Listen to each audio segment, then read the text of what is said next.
Very good morning to all. Here I am going to start the second chapter topic of the agrometeorology, that is solar radiation, which is very important topic in sense of agriculture meteorology.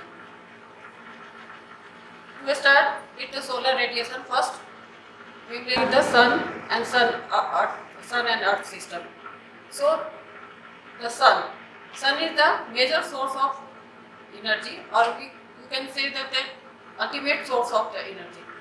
About 99.9% energy we receive from the solar radiation. Only 0.1% radiation we receive from the other sources of the radiation like thermal energy, volcanic eruption, etc. And this is the earth. Earth is inclined, it is in spherical form, and it is inclined 23.5 degrees towards the plane of the ellipse.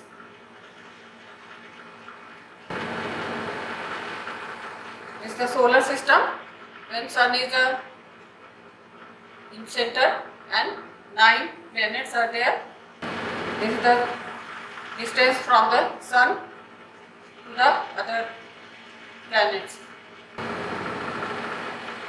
This, when earth is divided into different zones, first, that which divides it equally in two hemispheres. Total earth is known as a sphere, and when it divided in the middle, then it is divided into two spheres, that is northern hemisphere and southern hemisphere. So equator divided into its northern hemisphere and southern hemisphere. So from 0 degree to 23.5 degree north and south, that is the tropical zones. 23.5 to 66.5 degree north and south, that is temperate zone, and beyond that there is the fragile zone, that is the Arctic circle in northern hemisphere and Antarctic circle in the southern hemisphere. So about Earth, the movement of Earth, we generally know that the Earth moves by rotation and revolution. But one more movement is there, that is the precision movement. So first is the rotation. Movement of Earth about its axis is known as the rotation.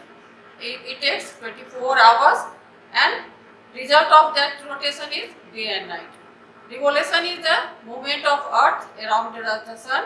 It takes 365 days and 6 hours. After every 4 years, that 6 hours accumulated and it sum into the 1 day. So it becomes as a leap year, like 366 days. So result of the revolution is the seasonal change, and the path of revolution is the ellipse.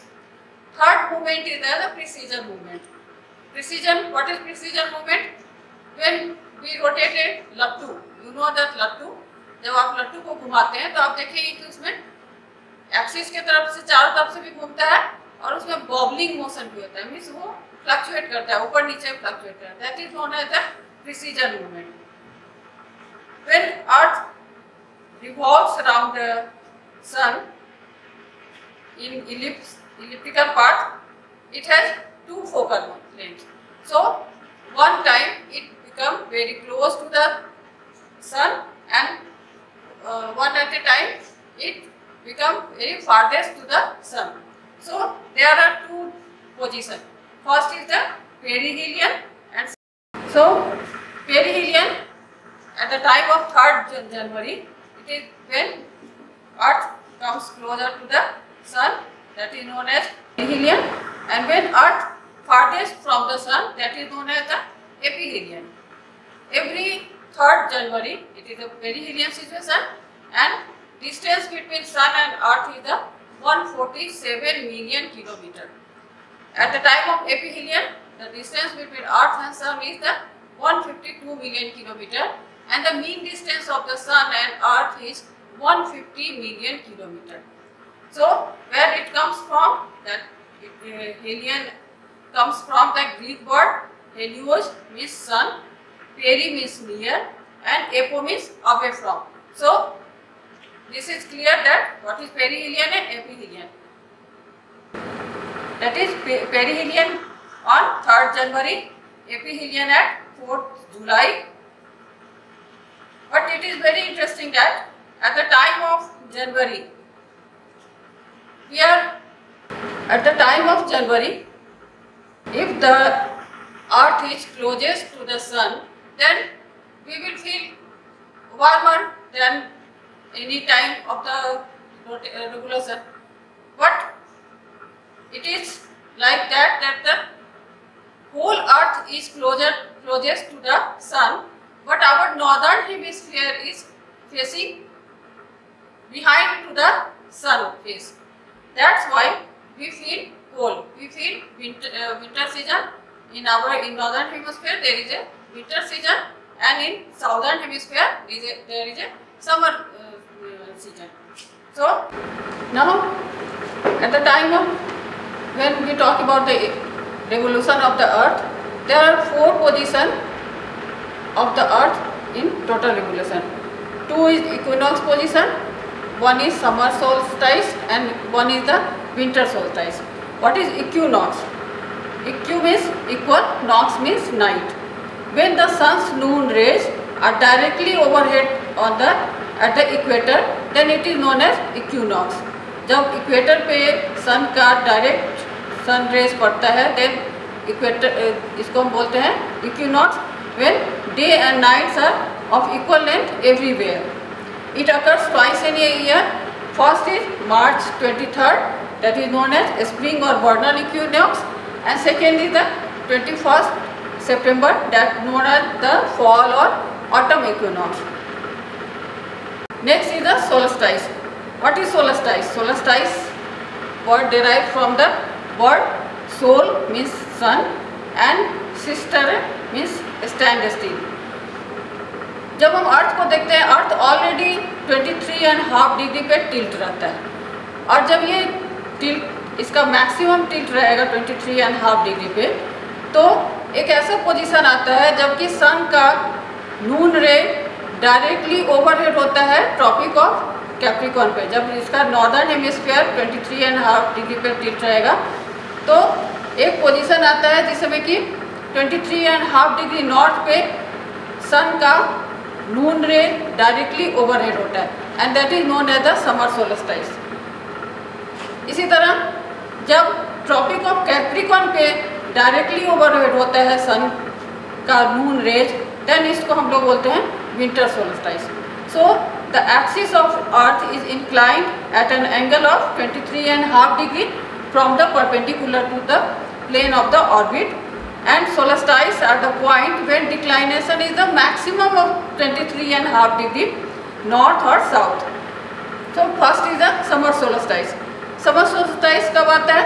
Every 22nd June को summer solstice आता है, and the sun's noon rays are vertical over the 23.5 degree north, that is known as Tropic of Cancer. Here you can see that here is the Tropic of Cancer. This is the Tropic of Cancer, and this is the Tropic of Capricorn. And when in summer solstice, daylight is continuously north of the Arctic circle and absent south of the Antarctic circle. Means पूरा 6 महीना का वहाँ पे दिन होगा, और Antarctic circle पे पूरा 6 महीने का उस समय रात होता है, उस समय एब्सेंट रहता है वहाँ पे light. So days are longer than night. सबसे ज़्यादा बड़ा दिन जो अगर देखा जाए तो वो कब होता है? 22 जून को होता है. इस बार भी 21 जून को आया ये समर सोल्स्टिस, जबकि डे सबसे ज़्यादा लंबा था, और उसके साथ साथ एक सोलर इक्लिप्स भी इस बार हम लोग ने. Next is the winter solstice. Winter solstice कब आता है? दैट इज ऑन 22 दिसंबर. इस समय सन का नून रे डायरेक्टली ओवरहेड होता है 23.5 degree southern hemisphere latitude, southern latitude पे, that is known as tropic of Capricorn, and situation is reversed. इसमें क्या होता है? Day light is continuous south of the Antarctic Circle and absent south of the Arctic Circle. Nights are longer than day in northern hemisphere. दिन रातें लंबी होती हैं, दिन इसमें छोटा होता है नॉर्दर्न हेमिस्फीयर में, और साउदर्न हेमिस्फीयर में जस्ट इसका अपोजिट होता है, वहाँ पे दिन लंबा होता है और रातें छोटी होती हैं. And here is the situation of that is known as apparent motion of sun. Actually move कौन कर रहा है? मूव कर रहा है अर्थ, बट हमें दिखता है कि सन मूव कर रहा है. कभी दक्षिणायन हो जाता है, कभी उत्तरायण हो जाता है. सो इसको हम क्या बोलते हैं? अपरेंट मोशन ऑफ सन. अगर इसमें हम देखते हैं तो मैक्सिमम सन का मूवमेंट कहाँ तक जाता है? Tropic of cancer 21 June, then 21 March equator पे आता है, इक्वेटर के ओवरहेड होता है. Then 22 December tropic of Capricorn पे, और उसके बाद 23 सितंबर को फिर इक्वेटर पे सन का सिचुएशन होता है. India is situated between the 8 degree to 38 degree northern hemisphere and 68 degree east to 95 degree east longitude पे इंडिया सिचुएटेड होता है. इन सब चीज़ों का जब हम मानसून के बारे में जानकारी लेते हैं तो उस समय इनका बड़ा इम्पोर्टेंस समझ में आता है कि किस तरह से मानसून हमारे यहाँ इंटर करता है और क्यों इंटर करता है, किस तरह से टेम्परेचर डिफरेंस होता है, किस तरह से रेडिएशन आता है हमारे इंडियन लैंड पे, और कैसे ये हीट अप होता है, और कहाँ पे हाई प्रेशर बनता है, कहाँ पे लो प्रेशर बनता है. ये सब चीज़ों की जानकारी हम जब आगे देखेंगे मानसून की पढ़ाई जब चैप्टर में जाएंगे उस समय इनका बड़ा इम्पोर्टेंस आ जाता है. Now the solar radiation. Solar radiation, what is mean of radiation? किसी कोई भी बॉडी अगर 0 डिग्री सेंटीग्रेड से एब्सोल्यूट 0 डिग्री सेंटीग्रेड से ज़्यादा है तो एक उसमें से इलेक्ट्रोमैग्नेटिक वेव्स निकलता है, दैट इज नोन, इमिट करता है अपने उसे, that is known as the radiation. Sun also emit radiation and it is known as the insolation. Incoming solar radiation means that is solar radiation. So sun emit electro radiation as an electromagnetic spectrum. So sun के चारों तरफ periphery का temperature कितना होता है? 6000 kelvin होता है. First different laws हैं किस तरह से सोलर रेडिएशन आता है, किस तरह से किसी बॉडी से रेडिएशन इमिट होता है. तो सबसे पहला लॉ है प्लैंक्स लॉ. प्लैंक्स लॉ क्या बोलता है? कोई भी पार्टिकल है वो कंसिस्ट होता है क्वांटा से, और ये क्वांटा का कुछ ना कुछ एनर्जी कंटेंट इसमें होता है, और उस एनर्जी कंटेंट वो कैसे इमिट करता है radiation? That is E is equal to H mu, where H is equal to Planck's constant and its value is 6.62 into 10⁻34 joule second, and mu is the frequency. So what is the purpose of this Planck's law? ये indicate करता है that the electromagnetic radiation with greater frequency which has shorter wavelength contains more energy content of the quantum. जैसे ultraviolet radiation, इसका क्या है? Wavelength काफ़ी short है और फ्रीक्वेंसी इसका ज़्यादा है, तो ये ज़्यादा इनर्जेटिक होगा as compare to infrared radiation से. Here is the electromagnetic spectrum. What is electromagnetic spectrum? X ray, gamma ray से लेके इलेक्ट्रिक वेव्स तक जितना भी रेंज आता है उसके बीच के रेडिएशन को हम लोग बोलते हैं electromagnetic spectrum. It start from the cosmic ray, gamma ray, X ray. 10 angstrom से अगर रेडिएशन होता है उसको हम लोग से छोटा होता है तो हम लोग उसको एक्सरे बोलते हैं. अल्ट्रावायलेट रेडिएशन 0.2 से 0.4 माइक्रोन के बीच के रेडिएशन को, वेवलेंथ के रेडिएशन को हम लोग बोलते हैं अल्ट्रावायलेट रेडिएशन. अल्ट्रावायलेट रेडिएशन भी 3 तरह का होता है, ultraviolet radiation A, ultraviolet radiation B, ultraviolet radiation C. सबसे ज़्यादा जो हम लोग पे इफेक्ट डालता है वो है अल्ट्रावायलेट रेडिएशन बी, जो कि सबसे ज़्यादा हार्मफुल होता है for human being. Then visual radiation. Visual radiation 0.4 micron से 0.7 माइक्रोन के बीच के रेडिएशन को बोलते हैं visual radiation. Infrared radiation 0.7 to 1.5 micron, that is near infrared radiation, 1.5 to 5.6 micron middle infrared radiation, and 5.6 to 1000 micron radiation, इसको बोलते हैं far infrared, and above then 1000 micron wavelength, it is known as radio wave or electric waves.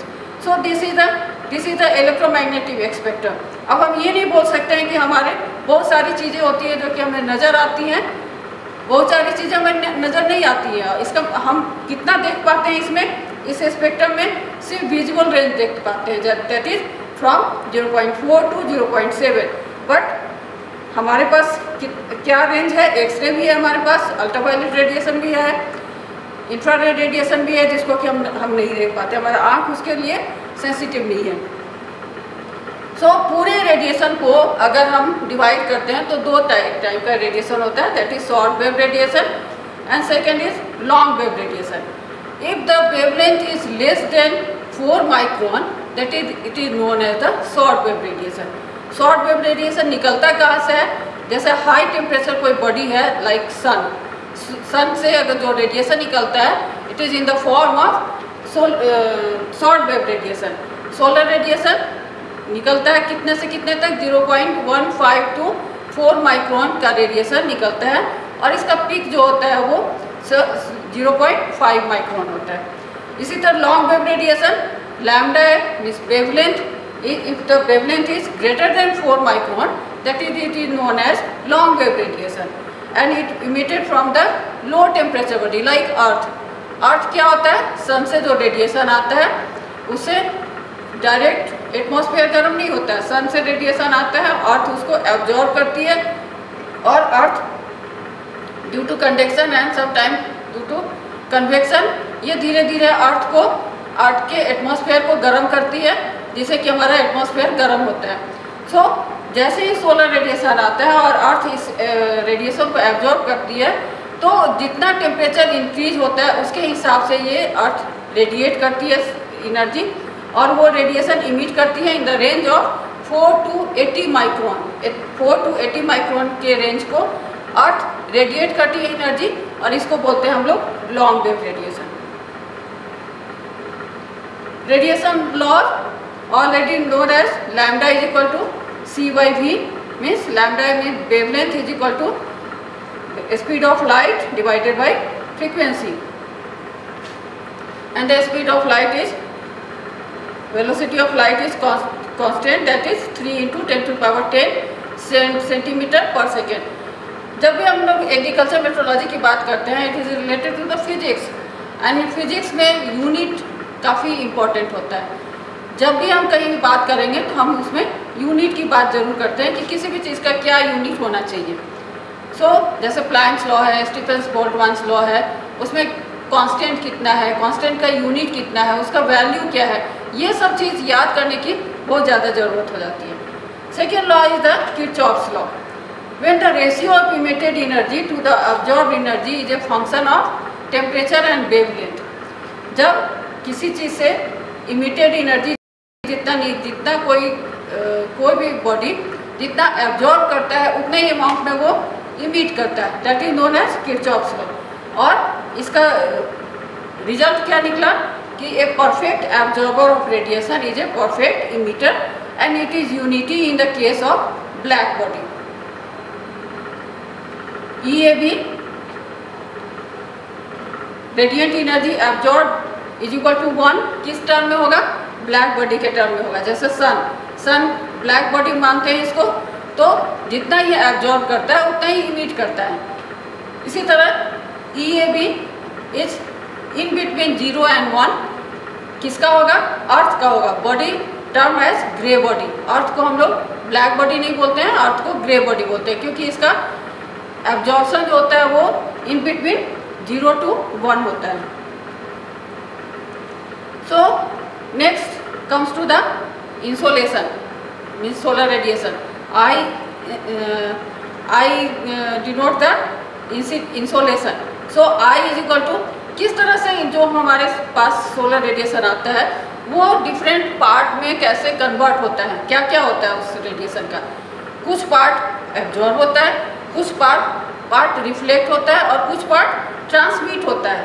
So if I is the insolation, that is incident radiation, then A is the amount of solar radiation absorbed, R is the amount of solar radiation reflected, and T is the amount of solar radiation transmitted. When अगर हम इसको 1 मान ले, जो भी solar radiation आता है उसको अगर 1 मान ले तो कैसे 1 मानेंगे? When I divided by I अगर करते हैं तो राइट हैंड साइड में भी A by I हो जाएगा, R by I हो जाएगा, T by I हो जाएगा. So now 1 is equal to A plus R plus T, small a plus small r plus small t, where A is the absorptivity, R is the reflectivity, T is the transmittivity. So what is absorptivity? Absorptivity is the amount of solar radiation absorbed by a body to the amount of solar radiation received, incident. So what is reflectivity? Amount of solar radiation reflected back from a body to the amount of solar radiation received by the body. Transmittivity, what is the amount of, that is the ratio of amount of radiation transmitted by a body to the amount of solar radiation received. So now E is equal to ES by EB, where E is equal to emissivity. Emissivity means when it is the ratio of radiant energy emitted by a surface to the radiant energy emitted by a black body, that is the emissivity. जब हम black body के compare में emissivity, किसी radiation से किसी body से कितना radiation निकल रहा है उस चीज़ को अगर हम मापते हैं, then it is known as the emissivity, and the emissivity of black body is unity. Next law is the Stephen-Boltzmann law. कोई भी बॉडी में कितना टेम्परेचर होगा और वो किस तरह का रेडिएशन निकालेगा, ये किससे पता चलता है? स्टीफन-बोल्ट्जमान लॉ से. मीन्स इंटेंसिटी कितनी होगी रेडिएशन की, ये दिखाता है Stefan Boltzmann law. That is E is equal to sigma T to the power 4. जितना टेम्परेचर के 4th पावर के हिसाब से वहाँ से एनर्जी का इमिशन होगा. सो T is the absolute temperature and sigma is the Stephen-Boltzmann constant, that is 5.673 into 10 to power minus 8 watt per meter square and Kelvin to the power 4. और क्योंकि ये हमेशा यूनिट, जब भी आप कॉम्पिटिटिव एग्जाम में जाओगे तो क्या होता है कि यूनिट कुछ चेंज कर देते हैं वो लोग. तो ये तो वाट में हो गया. अगर अर्ग में हम इसको देखते हैं तो 5.673 into 10 to power minus 5 अर्ग्स per centimeter square per second and Kelvin to the power 4. Next law is the Wien's displacement law. अब जैसे हमने पहले ही कहा था कि शॉर्ट वेव रेडिएशन निकलता है सन से और लॉन्ग वेव रेडिएशन निकलता है अर्थ से. उसको कैसे प्रूव होता है? जो according to the Wien's displacement law मीन्स lambda max means wavelength, maximum wavelength कितना निकलेगा? That is inversely proportional to the temperature.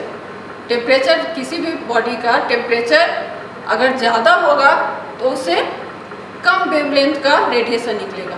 अगर किसी का टेम्परेचर कम होगा तो उससे ज़्यादा वेवलेंथ का रेडिएशन निकलेगा. That is known as Wien's displacement law. Means wavelength is inversely proportional to the temperature. So अगर सन का टेम्परेचर हम देखते हैं तो सन के पेरिफेरी का टेम्परेचर कितना होता है? 6000 केल्विन होता है.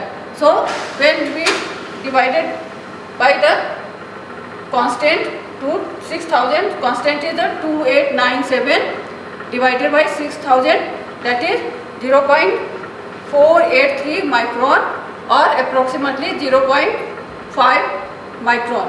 सो the maximum wavelength emitted by the sun is in the range of 0.5 micron and it is in the range of short wave radiation.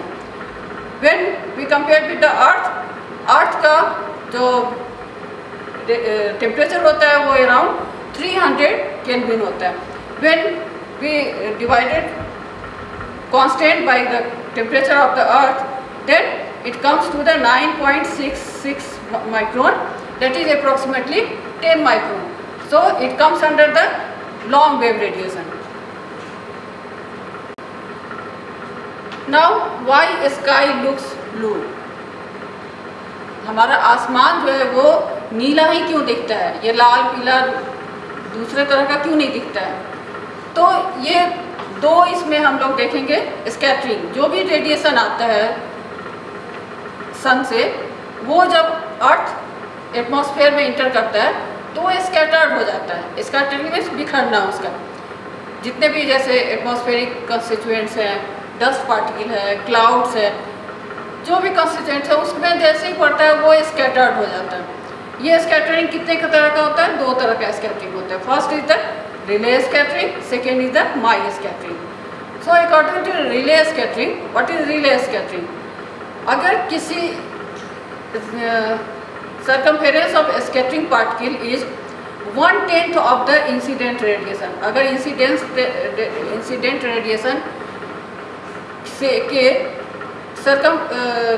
के वेवलेंथ, जितना वेवलेंथ उस पर आ रहा है उसका सर्कमफेरेंस अगर स्कैटरिंग पार्टिकल का 1/10 है, तो जो जैसे ही कोई रेडिएशन उस पर पड़ेगा वो वेवलेंथ उसका 4 time inversely proportional to the 4th time of the wavelength. इसका मतलब है कि जैसे ही कोई शॉर्ट वेव रेडिएशन किसी छोटे पार्टिकल पे पड़ेगा तो वो स्कैटर्ड ज़्यादा होगा। Inversely proportional means scattering coefficient is inversely proportional to the scattering particle के इनवर्सली प्रोपोर्शनल होता है। तो कोई छोटा अगर वेवलेंथ होगा वो ज़्यादा स्कैटर्ड होगा as compare to long wave radiation से। सो द सबसे ज़्यादा अगर हम ब्लू लाइट, हमारा आई जो है वो सेंसिटिव है किससे? ब्लू लाइट विजुअल रेंज से, मीन्स ब्लू वायलेट से लेकर के रेड लाइट तक। लेकिन वायलेट भी हमारे आँख को इतना कैच नहीं कर पाता है, ब्लू लाइट से हम लोग देखना शुरू करते हैं। सो जब भी रेडिएशन जब आता है वो किसी पार्टिकल पे पड़ता है जिसका कि सर्कमफेरेंसेस 1/10 है, तो वो ब्लू लाइट को ज़्यादा स्कैटर्ड कर देता है, क्योंकि उसका वेवलेंथ कम है तो वो ज़्यादा स्कैटर्ड हो जाएगा और उसके कारण हमारा जितना स्काई जो है वो ब्लू कलर का दिखता है। Second scattering is the Mie scattering. Scattering अगर circumference of the scattering particle is more than 30 times of the scattering material, scattering wavelength, तो स्कैटरिंग कोफिशिएंट जो है वो इंडिपेंडेंट हो जाता है स्कैटरिंग पार्टिकल से। इसमें क्या होता है कि कोई भी white light scattered, white light अगर दिखता है मीन्स कोई स्कैटरिंग नहीं होता है, तो इसको हम लोग बोलते हैं Mie scattering. Next is the solar constant. What is solar constant? Solar constant is the amount of solar radiation incident per unit area per unit time at the top of the atmosphere, top of the outermost boundary of the atmosphere, when sun is the perpendicular to the beam and when the earth is at the mean distance from the sun। इसमें solar constant को define करने के लिए 4 चीज़ की जरूरत है। सबसे पहला क्या है? That is the flux. Flux भी the movement of energy. So the amount of solar radiation incident per unit area per unit time, first thing. Second thing, कहाँ पे आता है ये सोलर एनर्जी पड़ना चाहिए? At the outer most boundary of the atmosphere. जब ये outer most boundary of the atmosphere पे पड़ेगा तब होगा। Third, when the sun is the perpendicular to the beam, जब सन का रेडिएशन परपेंडिकुलर रहेगा। And fourth, when the earth is at its mean distance from the sun. So the mean distance that is 150 million kilometre. तो इतना ये 4 चीज़ें जब आती हैं तो जितना अमाउंट ऑफ सोलर रेडिएशन आता है at the outer most boundary of the atmosphere, that is known as the solar constant. So the solar constant is 2 calorie per centimetre square per minute. और एक साइंटिस्ट लैंगले हैं, उन्होंने इसको निकाला था, इसलिए उनके नाम पे है ये 2 लैंगले पर मिनट। और अगर वाट पर मीटर स्क्वायर में देखते हैं तो 1353 watt per metre square. So this is the space and this is the outer limit of atmosphere, जितना आया that is solar constant। और जैसे ही ये सोलर रेडिएशन एटमॉस्फेयर में इंटर करता है तो सारे रेडिएशन जो होता है वो ग्राउंड पे नहीं रीच करता है। जैसा अभी हमने कहा कि कुछ पार्ट उसका रिफ्लेक्ट बैक हो जाता है, रिफ्लेक्ट बैक होता है, कुछ पार्ट एब्जॉर्ब होता है और कुछ पार्ट स्कैटर्ड हो जाता है, कुछ डिफ्यूज हो जाता है। सो approximately 50% of the solar radiation reached on the earth surface. Now what is albedo and what is difference between albedo and reflection coefficient? Albedo is only for the visible light. So albedo increases with decreasing elevation of sun and it is minimum during the noon. जब दोपहर के समय में albedo सबसे कम होता है और albedo को हम लोग जब भी डिफाइन करते हैं in terms of fraction of light which is reflected back, that is known as albedo and it is only for the visible light. Reflection coefficient, it is exclusively for the short wave radiation. जब fraction of light reflect होता है, amount of radiation reflected back और fraction of light reflected back, short wave radiation कितना reflect होता है, that is known as reflection coefficient. Now the factors affecting the distribution of solar radiation. क्या क्या factor होता है कि किसी भी पर्टिकुलर प्लेस पे सोलर रेडिएशन को अफेक्ट करता है? इसमें दो हाइपोथेसिस लेते हैं। First is that when there is no interruption of atmosphere, जब एटमॉस्फेयर का कोई इंटरप्शन नहीं हो, और दूसरा in the presence of atmosphere. So first is the no interruption of atmosphere. तो पहला आता है solar output, that is the solar constant. Solar constant means that the amount of solar radiation receive पर unit area per unit time at the outermost boundary of the atmosphere when the sun is the perpendicular to the beam and when sun is at the mean distance from the earth. तो solar output, ये output भी constant नहीं रहता है। जैसे revolution होता है, जब कभी दूर जाता है या पास आता है तो 3.5% के आसपास इसका वेरिएशन होता है constant. Second is the distance from the sun. जैसे हमने देखा कि एक टाइम जब सन रिवॉल्व करता है, अर्थ रिवॉल्व करता है सन के चारों तरफ, तो दो पोजीशन आता है, एक आता है एपीहीलियन, एक आता है पेरीहीलियन।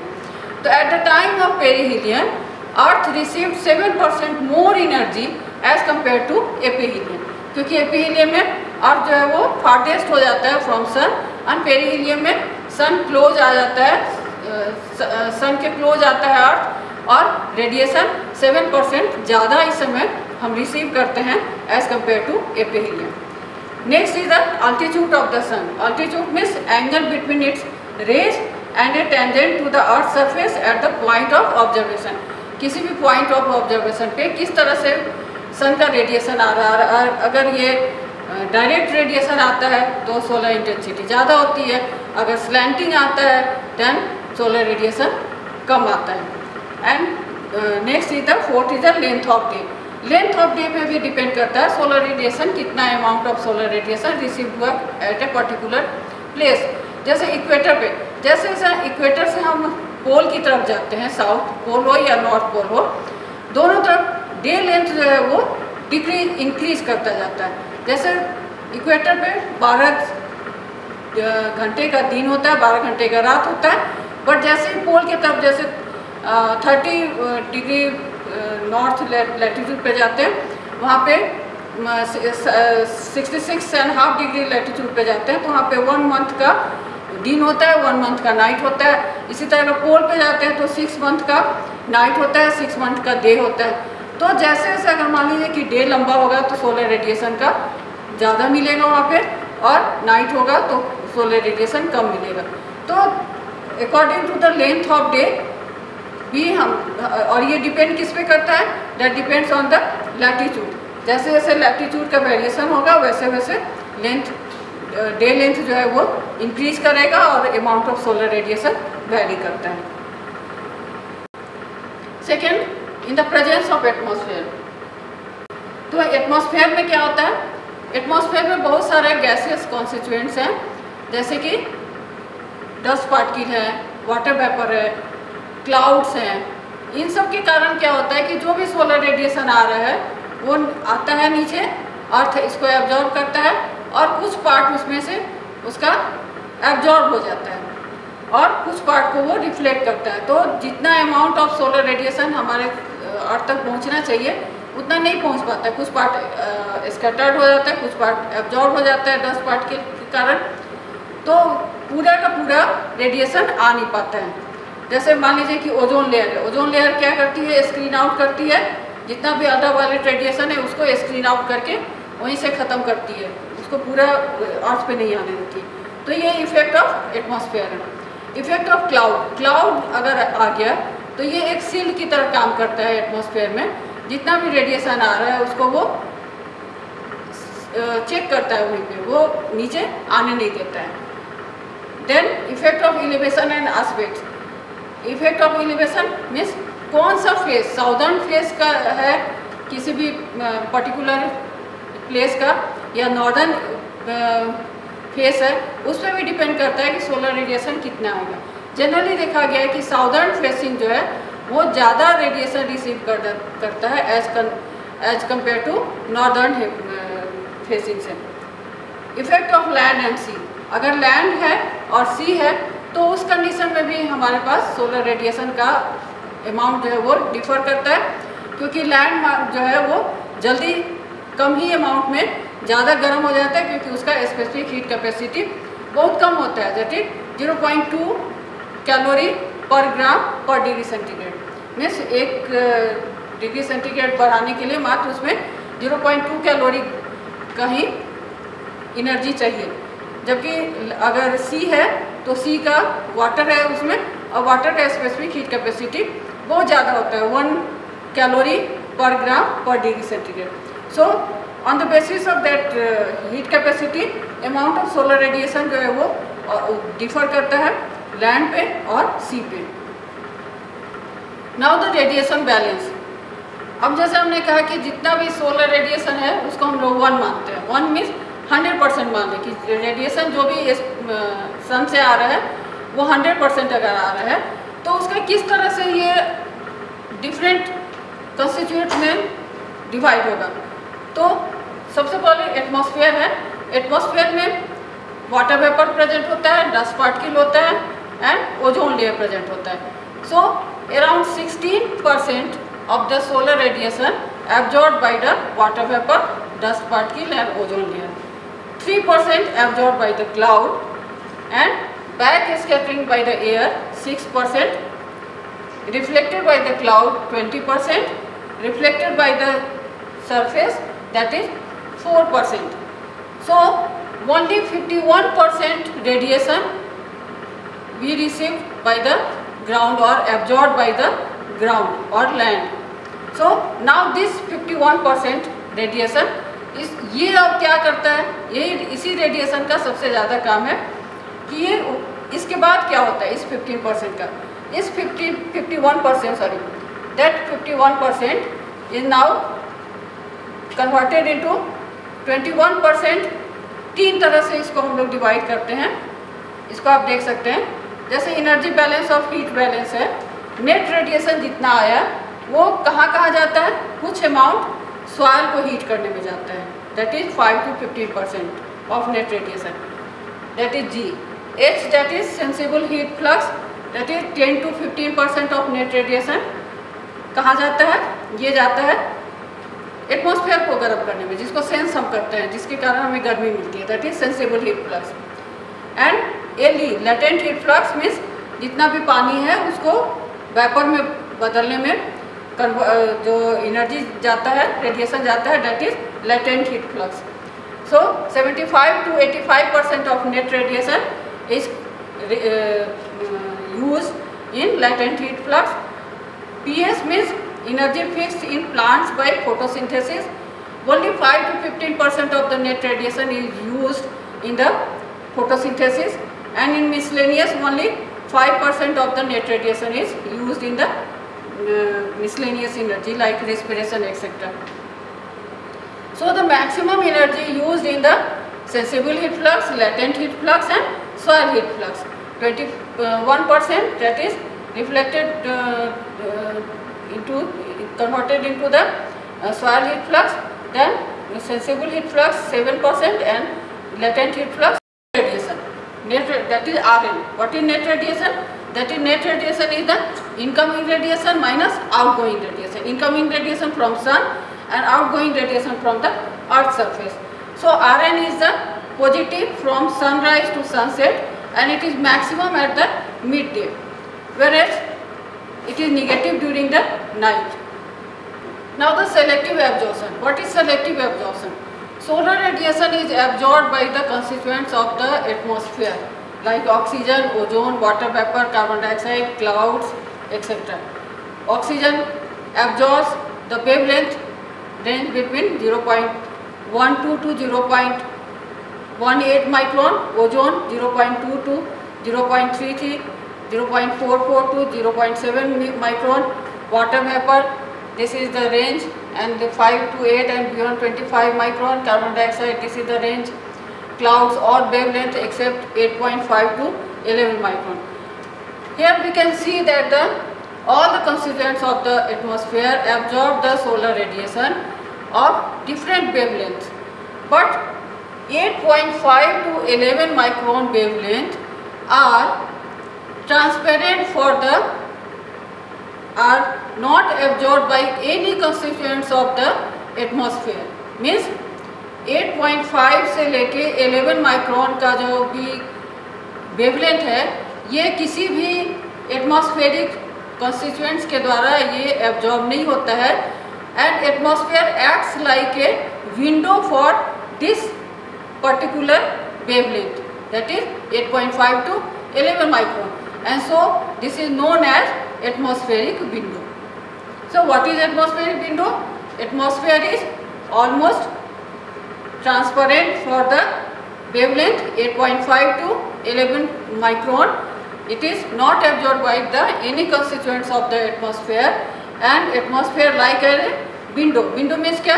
जैसे हम खिड़की खोलते हैं तो जो हवा बाहर है आ रही है, अंदर आ रही है, बिना इंटरप्टेड, बिना किसी अवरोध के ये अंदर बाहर जाती आती रहती है, और इसी को हम लोग बोलते हैं atmospheric window.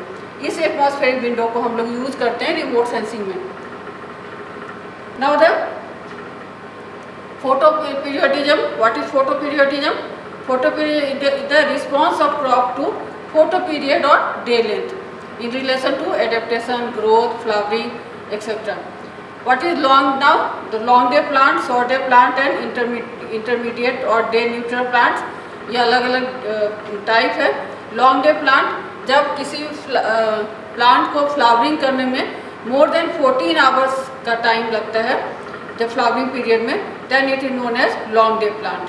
Short day plant vegetative growth तो जो हो गया, बट जब फ्लावरिंग पीरियड आता है, फ्लावरिंग स्टेज आता है, उस समय उसके लिए शॉर्ट डे चाहिए. Means less than 14 hour, less than 12 hour अगर सनलाइट चाहिए तो शॉर्टर डे लेंथ चाहिए, तो हम लोग उसको बोलते हैं short day plant.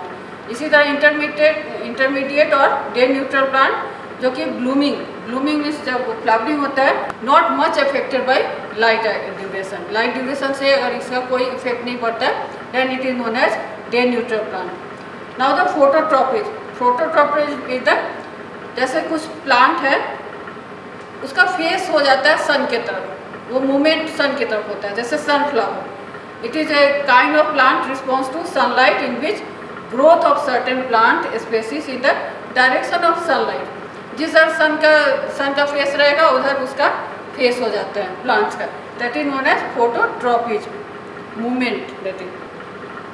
Next is the photosensitive and photo insensitive. कुछ प्लांट्स होते हैं जो कि सीजन बाउंड होते हैं, then it is known as photosensitive.